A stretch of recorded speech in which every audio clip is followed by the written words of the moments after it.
It's time to wake up with the only true regional morning news show, NewsWest 9 Sunrise, from Abilene to San Angelo, Midland to Odessa, and everywhere in between. Good morning. Thank you for waking up with NewsWest 9 Sunrise. I'm Lilybeth Valles. With me is meteorologist Aurora. Aurora, we have a running joke, and that's because we have to call me Lilybeth now. No.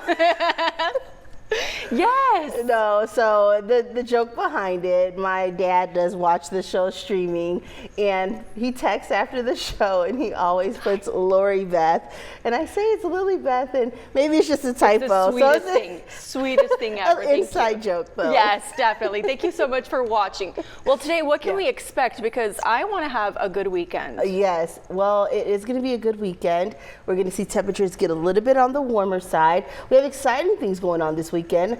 I heard even Santa maybe coming to town. Oh, I heard, yes. So we got some good landing weather, I would say, out there this weekend. But you know what? Yesterday it was cold, and we've been having these chilly starts to the day. And yesterday morning, in fact, San Angelo had their first freeze. Yes, just at 32 degrees. It wasn't a major freeze, but we made it. At 32 degrees, that's where we have the freezing mark, and it was yesterday morning. We're going to feel temperatures still a little bit chilly out there, but hopefully not in that freezing mark, just a little bit warmer. We'll see those temperatures right now currently as you're heading out. We are a few degrees warmer than we were yesterday morning. 38 in Andrews. We're feeling temperatures 38 degrees in Big Spring, 50 in Fort Stockton, 38 degrees in Pecos, and then temperatures as you're heading out in Abilene, 42 degrees, and it's just around 36 degrees in San Angelo stepping out this morning. So warmer conditions, but looking at our radar, we still have high pressure sitting right in the middle of the country.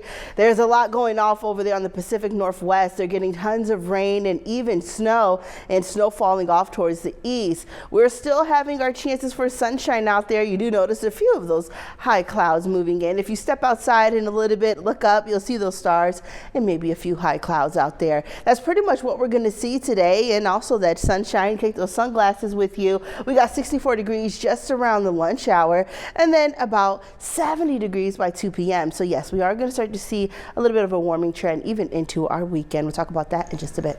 Lilybeth. After the tragic events of the crash that killed 3 Buena Vista ISD students, the school district and the surrounding communities all gathered as one to remember the lives that the 3 children lived. The mood was somber as friends, classmates, and teammates all gathered as one to remember the lives that were lost. The memorial had framed jerseys that the 3 wore during athletics, and a picture adorned each one. After prayers were heard, the crowd was invited to speak on their memories, and this was where memories were shared and tears were shed as an entire community poured out their thoughts.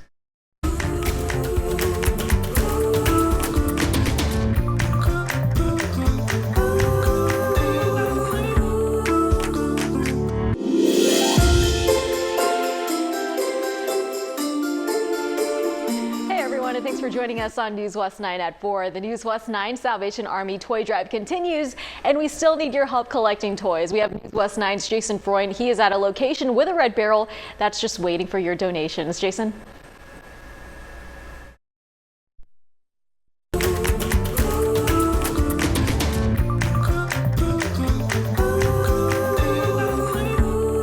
Hi everyone, thanks so much for joining us here tonight on NewsWest 9 at 5. We're bringing you continuing coverage tonight on the 3 Buena Vista ISD students that were killed last night in a 2-vehicle crash. We now know that the driver of the other vehicle died from his injuries. The crash happened at around 7 o'clock last night on FM 1053 in Crane County.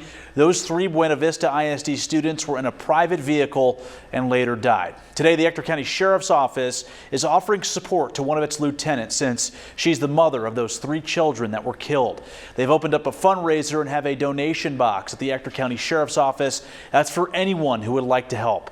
DPS is still working to find out the cause of the crash. And tonight, there will be a prayer vigil in front of the school. The district canceling classes for tomorrow, but counselors will be back from 8 to 12 for anyone who needs support. NewsWest 9's Jason Freund will be at the vigil tonight, and we'll be bringing you more coverage coming up at 10.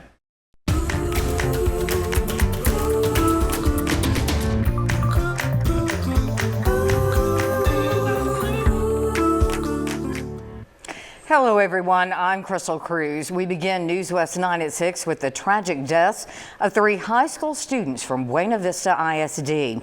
They were killed in a crash with a pickup last night, and if that isn't heartbreaking enough, all 3 are siblings. 18-year-old twins Jackie and Jaden Gerardo played football for the Fightin' Longhorns. They wore the numbers 1 and 2 on their jerseys. Just recently, we featured Jackie on our Game Time Plays of the Week. He made an interception for a touchdown. Both of the twins also played basketball. And here's their sister, 16-year-old Nautica Carrasco. She played for the volleyball team and was also a cheerleader. Today, the school closed for the rest of the week and provided counselors for their fellow students.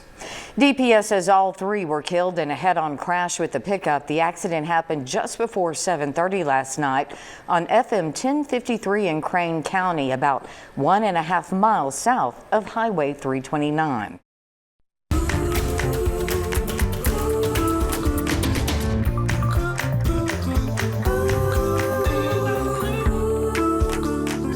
Thanks for sticking with us at 6:30.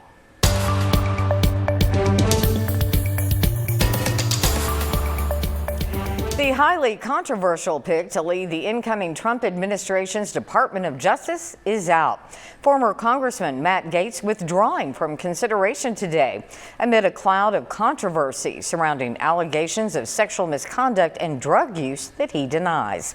That is Vice President-elect J.D. Vance returned to Capitol Hill, this time lobbying for President-elect Trump's choice for Defense Secretary. Here's Alice Barr.